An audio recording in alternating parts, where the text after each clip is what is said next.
This is the story of a dragon with poison in his heart, and it's the story of the race that discovered him, worshipped his magnificence, but ultimately perished by his side.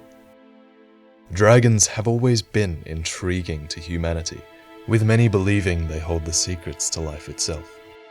One who believed this was Vendrick, king of Drangleic, and his brother Aldia.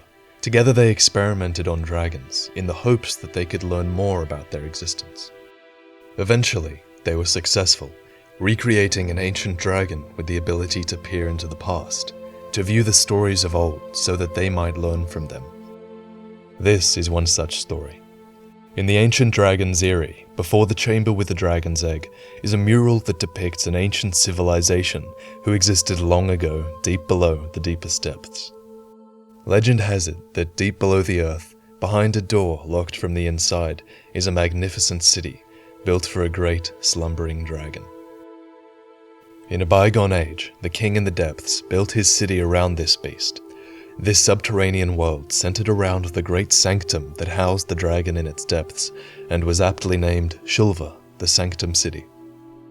This was a religious city where sorceries were considered taboo, but miracles flourished as the people there were grounded in their faith. The people prayed and worshipped, and the priestesses sang to soothe the dragon in its slumber. One wonders whether a single phrase of their song ever reached the dragon's ears, but to people of faith such questions matter not. As is common, The king had a dear queen. and the queen sang to the dragon also. At this point in our story, you should know that the dragon has a tragic secret. Deep within him, Sin harbors a dreadful store of poison, and there will come a time where he cannot bear it any longer. Looking back, it's impossible to know whether the people knew of the poison, or even if the dragon himself knew. Perhaps the people of the city prayed, sang, and soothed out of fear that the waking of the dragon would lead to their demise.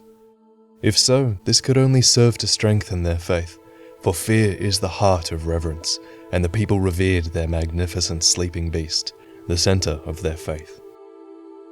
It should come as no surprise to you that men would come to covet the dragon. To the Drakeblood Knights, fresh dragon blood was sacrosanct. They believed that by obtaining it, they could come to a true understanding of life, allowing them to transcend their own pointless existence. In a world where strength of purpose keeps one from hollowing, a belief like this isn't so strange. Led by Soyorg and his famous spear, the Drakeblood Knights lay siege to Shulva. The king of Shulva called his sanctum knights to arms, many of whom renounced their own flesh to eternally guard the sanctum from the assault of Soyorg and his Drakeblood Knights. They were sentenced to eternal stewardship, yet soon the day would come where the sanctum received nary a visitor. During the conflict, the dragon slept, lulled by the queen's song. You have to wonder who sent Soyorg and his Drakeblood Knights, so look now at the crest upon the ring of Soyorg and see the truth of things. This is the crest of Drangleic. Soyorg, leader of the Drakeblood Knights and possibly of Vendrick's kingdom, cuts down the soldiers of the sanctum and kills the king in the depths. He then faces the slumbering dragon. With visions of dragon blood and omniscience, Soyorg pierces the dragon with a flash of his steel, piercing Sin through the chest. And as you can imagine, it wasn't what he was expecting. Sin immediately awakens, and from his wound spews forth the deadly poison that had long been brewing within him. It blankets the entire city in a miasmic cloud, restoring the dragon's purity, but toppling the city. Soyorg and his Drakeblood Knights disappeared into the sanctum, and nothing more was heard of the race that discovered a dragon and worshipped its magnificence. Until now. There have been many kings and kingdoms, hierarchies that rose and fell, leaving ruined kingdoms behind. We visit the memories of Vendrick, king of his own unraveled kingdom. I am no king. I am more fit to be a jester. I was unaware of my own blindness.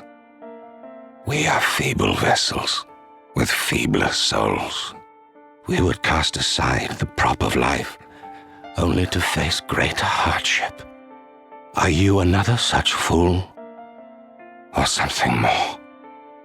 Seeker of fire, conqueror of dark. Do you intend to link the fire? Then you must first take the throne. Prove your worth. Find the ancient crowns. Seek adversity, and they will be yours. And your wishes granted. Somewhere within the sanctum is the crown of the sunken king, the crown of a king who came before Vendrick, the crown of a king who was killed by Sir Jorg on the day that the dragon awoke. We explore the ruined sanctum, and we uncover the truths that it holds.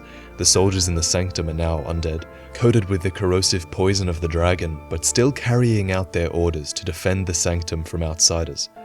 Throughout the sanctum we find open chests, which are a tribute to the grave robbers and thieves who have flocked to this place. Sinh the sleeping dragon now roams his domain, sleeping lightly where he pleases.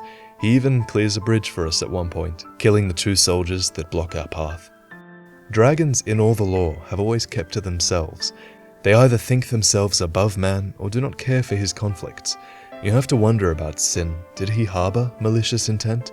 He had poison in his heart, but when he was pierced by Jorg's spear, the poison gushed out and restored his purity.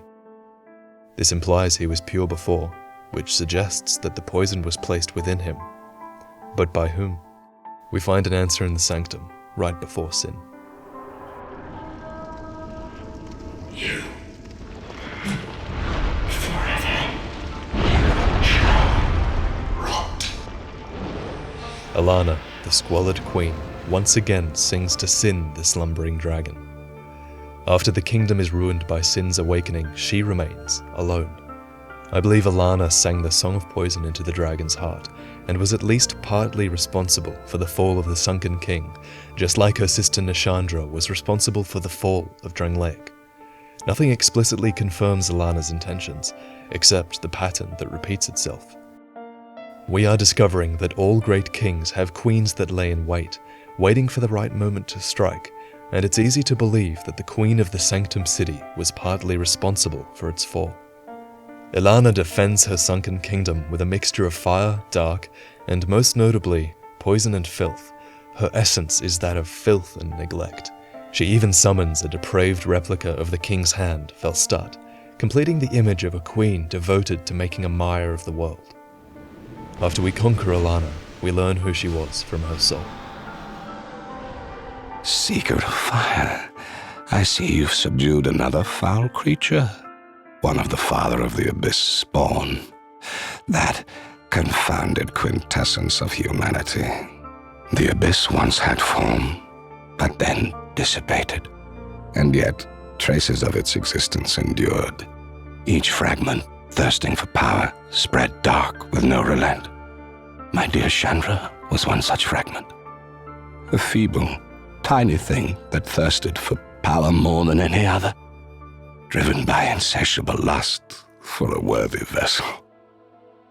All queens thus far are the children of the sentient abyss that existed long ago. They are the pieces that regained form in ways that hint at humanity's true nature. They seek to be whole once again. Alanna, the queen of the Sanctum King, is a child of wrath. She's gathering souls and power from the slumbering dragon in anticipation of the coming day of vengeance.